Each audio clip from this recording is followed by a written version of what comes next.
গতকাল মুখ্যমন্ত্রী মমতা বন্দ্যোপাধ্যায় চাকরিহারাদের নিয়ে বৈঠক করেছেন, কিন্তু সেই বৈঠকের পর আদৌ কি চাকরিহারারা কোনো দিশা খুঁজে পেল? মেদিনীপুরের ছবি দেখাবো আপনাদের।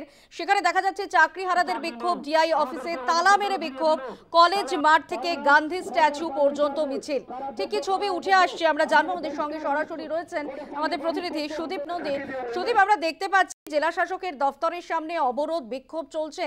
চাকরিহারাদের কি দাবি এই মুহূর্তে? গতকাল বৈঠকের পর তারা কি কোনো দিশা খুঁজে পেলেন আদেও? কারণ যে ছবি আমরা দেখছি তাতে তা মনে হচ্ছে না।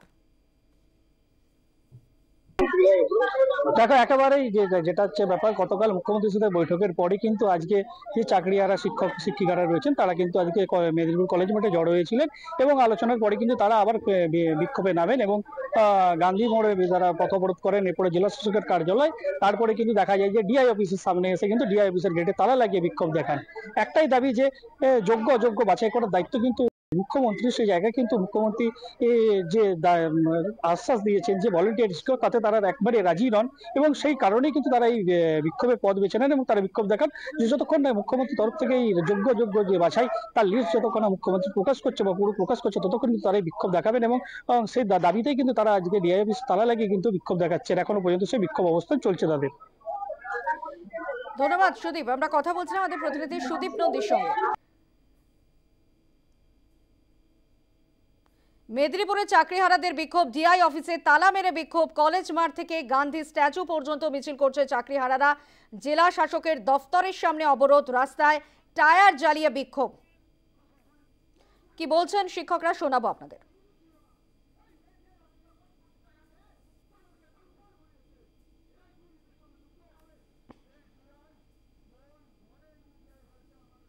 যে পার্থক্যটা এখানে, আমি মানবিক দৃষ্টিভঙ্গি তো পরের কথা, লিগ্যাল যে ভিউগুলো আছে সেটাই বলতে চাইছি।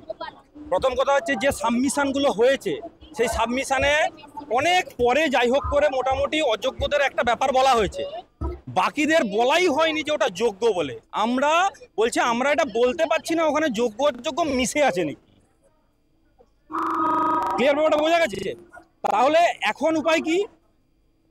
মিরর ইমেজ আছে কি নেই সেটা তো পরের কথা, নেই বলছে, কিন্তু আমাদের দৃঢ় বিশ্বাস এবং যে বেলা ত্রিবেদীর বেঞ্চে যেখানে এসএসসি সাবমিশন করেছে যে আমাদের মিরর ইমেজ রেখে আমরা ফিজিক্যাল ওএমআর ডিস্ট্রাকশন করেছি, সেইটা যখন হাইকোর্টে এলো ওই ক্রুশিয়াল পয়েন্টে কি করে মিরর ইমেজটা উঠে গেল?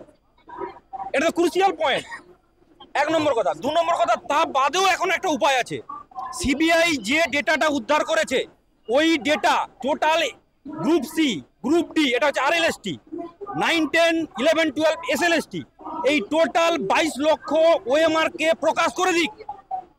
আপনাকে যোগ্য বাঁচতে হবে না, কোর্টই বেছে নিবে। আপনি এটা প্রকাশ করুন, তারপরে যা হওয়ার দেখুন।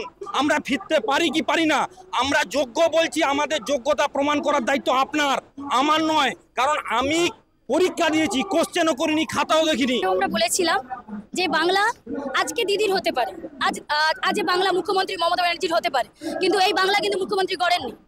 গড়েছেন ওইখানে স্ট্যাচু থাকা যিনি ক্ষুদিরাম, উনি এই বাংলা গড়ে দিয়েছিলেন।